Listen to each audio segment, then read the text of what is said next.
बिस्मिल्लाहिर्रहमानिर्रहीम अस्सलाम वालेकुम। मैं हूं करामत मुगल और मेरे साथ हैं इंसान नकवी। नकवी साहब, आज 17 अप्रैल है। सुप्रीम कोर्ट का हुक्मनामा आया था स्टेट बैंक के नाम कि 17 अप्रैल तक आपने 21 अरब रुपया जो है वो इलेक्शन कमीशन को दे देना है।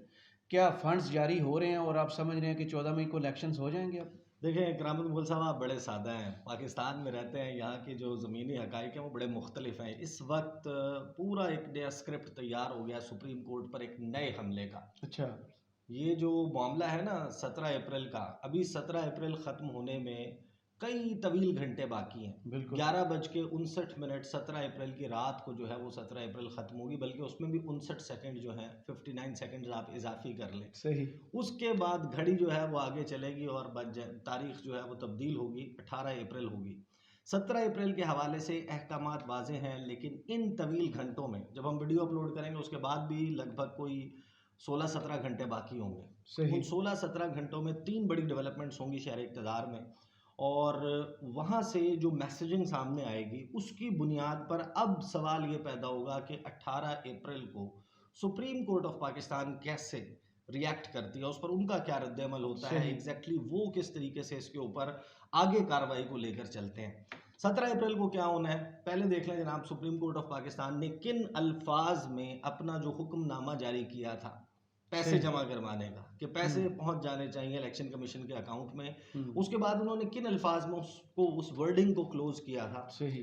वो जब ये कह देते हैं कि पैसे जमा करवाने हैं, उसके बाद कहते हैं कि ये तमाम का तमाम कार्रवाई के पैसे किस तरीके से पहुंचने हैं इलेक्शन कमीशन के पास, ऐसी सूरत में कि जिनको वो इस्तेमाल कर सके। ऑर्डर के पेज नंबर 7 पे, 7-8 पे, 7 और 8 पे कंटिन्यू करता है। बिल्कुल आखिर में जनाब वो ये कहते हैं कि जनाब जो तमाम की तमाम कार्रवाई है पैसे जमा करवाने की जी, must be done at the earliest and at the absolute latest, जी, not later than the close of business on Monday.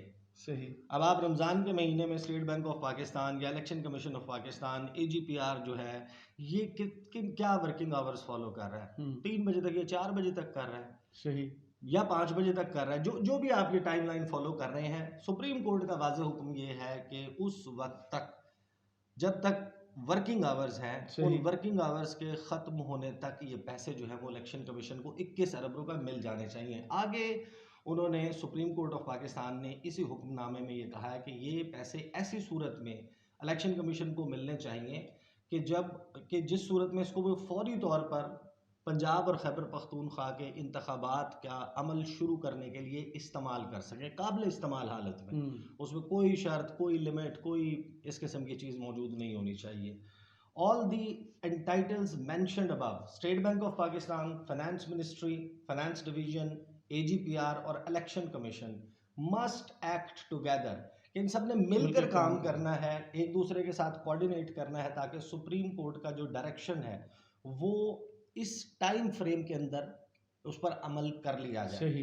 State bank और फाइनेंस मिनिस्ट्री जो है वो 18 अप्रैल को, यानी कि उससे बिल्कुल अगले दिन, आज से अगले दिन, कल 18 अप्रैल को एक कंप्लायंस रिपोर्ट कोर्ट में जमा करवाए कि आपके जो अहकामात थे उन पर अमल दरामद करवा लिया गया। सही। अब ये तो है वो हुक्मनामा जो बड़ा वाजे है। अब जो इसके हवाले से प्लानिंग है, वो प्लानिंग क्या है? इलेक्शन रोकने वाली तीन मामलात हैं जो आज होने हैं। उसमें कुछ तेवर देख लें। पहले वफाकी वज़ीर दाखिला राना सनाउल्लाह साहब वो फैसलाबाद गए, और फैसलाबाद में उन्होंने एक मीटिंग जो है, एक छोटा सा वो कॉर्नर मीटिंग कह लें, जलसा कह लें, जो भी कह लें आप उसे, कुछ था सही वो, हाँ कुछ था। वहाँ पर उन्होंने खिताब किया, और साथ ही उन्होंने टेलीफोन लाइन के ऊपर जियो TV पे वो को होस्ट होते हैं ना, शरीफ मेज़बान, हर प्रोग्राम में बैठते हैं। 8 नहीं तो 10 बजे, 10 बजे नहीं तो 8 बजे, हाँ, एक ना एक टाइम स्लॉट उनका फिक्स है जनाब। उन्होंने वहाँ पर एक इंटरव्यू दिया शहजाद इकबाल को। अच्छा, पहले देख लेंगे जनाब उन्होंने फैसलाबाद में क्या कहा है जी। फैसलाबाद में, अच्छा अभी उनकी वर्डिंग सुने, बड़ी कैलकुलेटेड किस्म की वर्डिंग है, और फिर जो कार्रवाई आगे होने वाली है उसमें भी बड़ी बारीक वारदात है। इमरान खान जितना मर्जी जोर लगा लें, 14 मई को इलेक्शन नहीं होंगे। राना सनाउल्लाह, कोर्ट का तज़किरा नहीं किया, ऑर्डर कोर्ट का है जी। 14 मई की तारीख तो इमरान खान ने नहीं दी, बिल्कुल 14 मई का ऐलान, ना 14 मई का ऐलान किया, ना 14 मई मांगी थी जी। वो कह रहे हैं इमरान खान जितना मर्जी जोर लगा ले, इलेक्शन जो है वो 14 मई को नहीं होंगे। वफाकी वज़ीर दाखिला ने कहा कि साबिक वज़ीर आज़म जितना मर्जी जोर लगा ले 14 तारीख को इलेक्शन नहीं होंगे, इंतखाबात मुकर्ररा वक्त पर इसी साल होंगे। अब राना सनाउल्लाह साहब से पहले तो कोई बंदा ये पूछे मुकर्ररा वक्त है कौन सा, जो उनके ज़हन में कौन सा मुकर्ररा वक्त है। असम्बली तहलील तो हो चुकी, या तो पंजाब और खैबर पख्तूनख्वा की असम्बलियाँ इंटैक्ट होती हैं और वो मुतालबा कर रहे होते हैं कि इलेक्शन करवा लें। मेरे ख्याल में सबसे डरे हुए वजीर इस वक्त पीडीएम के ये हैं जो बार बार कहते हैं कि पंजाब और केपी में इलेक्शन हुए तो हुकूमत उनकी होगी, जनरल इलेक्शन में तो वो हम फैसलाबाद हल्के में इन्फ्लुएंस करेंगे। नहीं वो फैसलाबाद हल्के में जाते होंगे, उनको पता है ना कि क्या सूरत हाल है इस वक्त, क्या बेचना, elections। क्या मंजन क्या बेचना है। राना सनाउल्लाह का कहना था कि मुश्किल वक्त में, अच्छा ये फिर वो अपने पार्टी के ओहदेदारों से जनाब वो खिताब कर रहे हैं, उनसे बात कर रहे हैं और फिर इमरान खान के ऊपर तनकीद है। अच्छा जो उन्होंने गुफ्तगू की ना शहजाद इकबाल के प्रोग्राम में, जी उनसे बड़ा पॉइंटेड सवाल हुआ कि क्या 21 अरब रुपए जारी कर दिए जाएंगे। राना सनाउल्लाह ने पहले तो सबसे पहले धमकी लगाई है स्टेट बैंक ऑफ पाकिस्तान के ऑफिशियल्स को माशाल्लाह जारी करने, जिन्होंने जारी करना है, जहां से पैसे आपका जो फेडरल कंसोलिडेटेड फंड है वहां से आपके पैसे जाने हैं। आइन का आर्टिकल 81 वाजे है, उसमें सब कुछ लिखा हुआ है। लेकिन जनाब राना सनाउल्लाह साहब कहते हैं मुल्क कि के मैं वजीर दाखिला कि कोर्ट मैं के आर्डर्स पर अमल होने वालों करने वालों को धमकी दे जी, वो ये कहते हैं कि मैं ये तो नहीं कह सकता कि स्टेट बैंक के मुतल्लिका हुकाम रकम जारी करेंगे या नहीं करेंगे, लेकिन कानून के तालिब इल्म के तौर पर कह सकता हूं कि इस पर बहुत सीरियस ऑडिट एतराज होगा और इस बुनियाद पर पैसा जारी करने वाले पर रिकवरी पड़ सकती है। माशाल्लाह। और कहीं ऐसा ना हो कि पेमेंट करने वाले और करवाने वाले बाद में सारी जिंदगी रिकवरी भुगतते रहें। चीफ जस्टिस साहब, 21 अरब रुपए की रिकवरी बड़ी मुश्किलात का सबब बन सकती है और बहुत चांस है कि पेमेंट करने वाले इसके जिम्मेदार ठहराए जाए। Governor state bank. जी, अब इस वक्त जो इंडिपेंडेंटली ऑपरेट करता है ना गवर्नमेंट से, वो स्टेट बैंक है। बिल्कुल आपके जी खुद जितने मुख्तार बैंक है। में जितने, अच्छा वैसे तो कहने को इलेक्शन कमीशन भी इंडिपेंडेंटली ऑपरेट करता है, लेकिन वो यहाँ पर फैंस वो है नहीं वो लगता है कि नहीं है कागजों में तो है ना यार। जी जी बिल्कुल। अच्छा वो ये कहते हैं कि जनाब रिकवरी भुगतते रहें। अब ये बेसिकली उन्होंने धमकी दी है बाकायदा स्टेट बैंक ऑफ पाकिस्तान को, उनके गवर्नर को, कि पैसे अगर जारी कर दिए ना आज तो रिकवरी आपसे तेरी खैर नहीं, 21 अरब रुपए आपसे लेंगे जी। ये बेसिकली उन्होंने बुनियादी तौर पे कहा। आगे क्विकली देख लें, फिर मैं आपको बताता हूँ ये 3 काम क्या करने जा रहे हैं। एक तो सुबह 10 बजे गालिबन 10 साढ़े 10 बजे हो जाएगा और उसके बाद दूसरा 2:30 बजे और तीसरा 3:30 बजे, ये 3 काम हो जाएंगे। पैसे जो है वो उनसे सवाल पूछा कि पैसे तो सुप्रीम कोर्ट के ऑर्डर पे जारी हो रहे हैं, तो कैसे आप रिकवरी की बात कर रहे हैं, रिकवरी कैसे आप कह रहे हैं कि डाल देंगे और रिकवरी भुगतनी पड़ेगी। वो कहते हैं कि ये उनका इख्तियार ही नहीं है सुप्रीम कोर्ट ऑफ पाकिस्तान का कि उनको कहे। सुप्रीम कोर्ट के ऑर्डर पर मैं कैसे आपके अकाउंट से पैसे निकाल सकता हूँ, कल को इसका रिव्यू हो सकता है, ऐसा ऑर्डर गैर कानूनी डिक्लेयर हो सकता है। अच्छा ये तो है जनाब जो राना सनाउल्लाह साहब कह रहे हैं जी। अब 3 काम होने जा रहे हैं। काम नंबर 1 होगा जनाब, मैं आपके सामने निकाल देता हूँ जनाब, ये आ गया है जनाब नोटिस एक जारी हुआ है 16 अप्रैल की रात को शाम में जो है वो ये नोटिस सामने आया नेशनल असेंबली सेक्रेटेरिएट। अच्छा ये नोटिस सामने नहीं आया तो मुझे किसी हमारे दोस्त हैं उन्होंने भिजवा दिया ये नोट, क्योंकि खबर आ गई थी, इसमें खबर आ गई थी, एजेंडा इसमें शामिल है। 86वीं मीटिंग होने जा रही है और जब आप इसमें पार्टिसिपेंट्स देखेंगे ना और एजेंडा आइटम नंबर 3 तो आपको पता चलेगा कि होने क्या जा रहा है। और इसकी सिग्निफिकेंस देखेंगे, इन्होंने इसको फाइनेंस एंड रेवेन्यू की जो कमेटी है, कायमा कमेटी, 86वां इजलास, वो बुलाने का नोटिस है। 17 अप्रैल को होगी 10 बजे सुबह कॉन्स्टिट्यूशन रूम में जी, जहाँ पे बैठ के 18वीं तरमीम पास की थी जी पार्लियामेंट में। कौमी असम्बली की जो कमेटी रूम नंबर 5 है ना जी, उसको बाद में कर दिया था कॉन्स्टिट्यूशन रूम। बिल्कुल रज़ा रबानी साहब जो हैं वो वहाँ पर बैठा करते थे और वहाँ पर बैठ के 18वीं तरमीम जो है वो माशाल्लाह उसके ऊपर काम हुआ था। तो कॉन्स्टिट्यूशन रूम 2nd फ्लोर पर पार्लियामेंट हाउस में ये होगी to discuss the following agenda items. Agenda item number 1 जो गुज़िश्ता मीटिंग है कमेटी की 13 अप्रैल को हुई थी, उसकी मिनट्स ऑफ द मीटिंग की confirmation. Agenda item number 2 comprehensive report implementation status of previous recommendations of the committee, कि जो इससे पहले कमेटी ने रिकमेंडेशंस दी थी उसका इन्होंने फाइनेंस वो जो बिल था ना कि पैसे फ्राहम कर दिए जाएं, उसको बेसिकली सही कमेटी ने मुस्तरद कर दिया था जी। उसकी जनाब वो कहते हैं कि उसके ऊपर इम्प्लीमेंटेशन स्टेटस जो है वो हमने देखना है कि प्रीवियस जो हमने काम किया था। एजेंडा आइटम नंबर 3 है और इसमें वारदात चेक करें।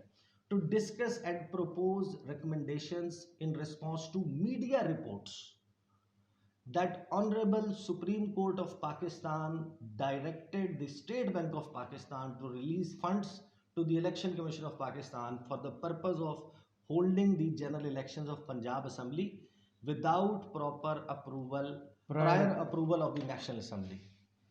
मीडिया रिपोर्ट्स कह रहे हैं ये सुप्रीम कोर्ट ने अपना ऑर्डर जारी किया, लिखा हुआ जारी किया, और वो वेबसाइट पे भी मौजूद है, वो मीडिया में भी इन सर्कुलेशन है, उसकी वेरीफाइड कॉपी भी आपको मिल सकती है, आपको उसकी अनवेरीफाइड कॉपी भी मिल सकती है। वो अहकामात बराह रास्त स्टेट बैंक को भी दिए गए, इलेक्शन कमीशन को भी दिए गए, एजीपीआर को भी दिए गए, फाइनेंस मिनिस्ट्री को भी दिए गए। तो जो इनका पिछला कुछ महकमे जो आपके अंडर काम कर रहे हैं, मुस्तरद किया था, वो किस बुनियाद पर कर दिया? जो क्या जोक है यार, जो आपके अफसरान हैं। अच्छा, इन्होंने कहा कि जनाब मीडिया रिपोर्ट्स जो सामने आई हैं कि जो मौजूद सुप्रीम कोर्ट ऑफ पाकिस्तान है उसने कहा है कि ये फंड्स दे दिए जाएं पंजाब असेंबली के इलेक्शंस के लिए विदाउट प्रायर अप्रूवल, कि नेशनल असेंबली से अप्रूवल लिए बगैर ही फंड्स जारी कर दिए जाएं। और फिर नंबर 4 पे any other item with permission of the chair. अच्छा, एक तो है जो इस मीटिंग में रेगुलरली जो मेंबरान है ना कमेटी के जी, वो इसहाक डार एक्स ऑफिशियो मेंबर हैं, वो 15वें मेंबर हैं, 14 मेंबरान हैं, उनमें से एक चेयरमैन है। ये जनाब 15 रुकनी इन्होंने बना दी कमेटी के, ये है जनाब जिसने कमेटी करनी है। फिर उन्होंने स्पेशल इन्विटेशंस जो भेजे हैं ना इस कमेटी के, तो उससे आपको पता चलता है कि अंदर क्या कार्रवाई, स्क्रिप्ट क्या है जी। एक है जनाब सेनेटर आजम नज़ीर तारड़ साहब, minister for law and justice जी, वज़ीर कानून है, वो आएंगे। दूसरे जनाब सैयद नवीद कमर साहब, MNA है और मिनिस्टर फॉर कॉमर्स है, स्पेशल इन्विटेशन उनको दिया गया। फिर है जनाब मिस्टर मोहम्मद अजमल गोंदल साहब, ऑडिटर जनरल ऑफ पाकिस्तान, वाह, आपने यानी कि उनको भी बुला लिया। फिर mister Mansoor Usman Awan, attorney general for Pakistan. और 5वें जो इसमें स्पेशल खसूसी इन्विटेशन जिनको दावतनामा दिया गया वो है जनाब Jamil Ahmed, governor state bank of Pakistan. यानी कि वहाँ पर बुलाकर जो अब कहानी नज़र आ रही है, जो स्क्रिप्ट नज़र आ रहा है, उसमें ये कमेटी इस डिसीजन को नॉक डाउन करेगी, मुस्तरद करेगी, वो कहेगी कि ऐसा करना मुमकिन नहीं है, धमकी पहले लगा दी गई है, AGPR को भी बुला लिया है, खजाना के लोग वैसे ही इस कमेटी में, क्योंकि कमेटी खजाना की है, वो ऑलरेडी मौजूद होगी, वो भी मौजूद होंगे। यानी वो तमाम लोग अदर देन इलेक्शन कमीशन जिनको ये कहा गया था कि ये स्टेप्स उठाकर पैसे जमा करवा देने हैं, उन सब को बिठाकर वो पहले ही धमकी दे दी कि जनाब रिकवरी आप पे डालेंगे, 21 अरब रुपये आपसे लेंगे अगर आपने जारी किए। ये इन्होंने कर दिया है। अब इसकी आड़ ली जाएगी। इसकी आड़ जो है वो बेसिकली जो है उसके लिए काम क्या किया गया है जी, कि इनको दे दिया जाएगा। ये अगले दिन जब कंप्लायंस रिपोर्ट के लिए जाएंगे, अब मोस्ट प्रोबेबली स्क्रिप्ट यही नज़र आता है, कोई बहुत ही कोई different cheese out of the box होती नज़र नहीं आती, बट अब स्क्रिप्ट यही नज़र आता है कि ये जाएंगे और जाके कहेंगे कि अगर 10 बजे है तो सुबह 8 साढ़े 8 बजे पैसे ट्रांसफर करें, 10 बजे जाके कह दें हो गए। नहीं, ऐसा नहीं होता। आप आइडियल वर्ल्ड में नहीं रहते यार, अपना वैसे भी ना वो करें। अच्छा, उसके बाद जनाब 2 चीज़ें होंगी। एक है जनाब आपका जिसे कहते हैं कि मीटिंग फेडरल कैबिनेट की, काबीना के इजलास आपको पता है आजकल रोज़ हो रहे हैं। हाँ जी। तो 2-2:30 बजे काबीना के इजलास में इसी कमेटी के और उसी केस के मामले को रखा जाएगा। जो वफाकी काबीना है वो कहेगी कि जनाब हमें तो कौमी असम्बली डायरेक्ट कर चुकी है जी, वो कहते हैं 4-3 का वो माने, ये बेंच जो है ये बेंच ठीक नहीं है, इस सुप्रीम कोर्ट के इस फैसले को नहीं मानते, वो मेजॉरिटी डिसीजन है। और यहाँ पर फाइनेंस कमेटी ने ये फैसला कर लिया, फाइनेंस कमेटी के फैसले को वो वहाँ से वेट करेंगे और मोस्ट प्रोबेबली उसके बाद जो है वो कौमी असम्बली का इजलास है। तो ये 3 डेवलपमेंट्स होनी है जिसमें लगता ये है कि स्क्रिप्ट तैयार है और सुप्रीम कोर्ट की तरफ जो है वो दोबारा वो मामला डाल देंगे कि जनाब ये तो आपका हक ही नहीं था। फिर आए आप भी, जब आप गुफ्तगू सुनते हैं ना राजा परवेज़ अशरफ की, जो हमारे नहीं है, नहीं राजा परवेज़ अशरफ, अच्छा वो स्पीकर राजा रियाज साहब है, हाँ राजा मिक्स हो गया। देखिए ना, राजा परवेज़ अशरफ जो हैं उन्होंने एक इंटरव्यू दिया है, गालिबन वॉइस ऑफ अमेरिका को दिया जी, एक वॉइस ऑफ अमेरिका को दिया और एक आज PTV पे 1 घंटे का इंटरव्यू। नहीं, ये वॉइस ऑफ अमेरिका का इंटरव्यू है। उसमें वो ये कह रहे हैं कि पार्लियामेंट ने अदलिया के कहने पर कानून साजी करनी है तो फिर अदलिया कानून और आइन साजी खुद कर ले। ठीक है, इसमें बेसिकली जिन्होंने गुफ्तगू किया, नहीं वो जो गुफ्तगू किया ना उन्होंने पार्लियामेंट के हवाले से उन्होंने कहा पार्लियामेंट मुकद्दम है, कानून साज इदारा, बिल्कुल ठीक बात है वैसे तो, ये इसमें ऐसी कोई बात नहीं, लेकिन ये जो भी मुतनाज़ुर जिसमें हम बात कर रहे हैं वहाँ पर बेसिकली उन्होंने सुप्रीम कोर्ट ऑफ पाकिस्तान को भी एक मैसेज दिया है, he is custodian of the house.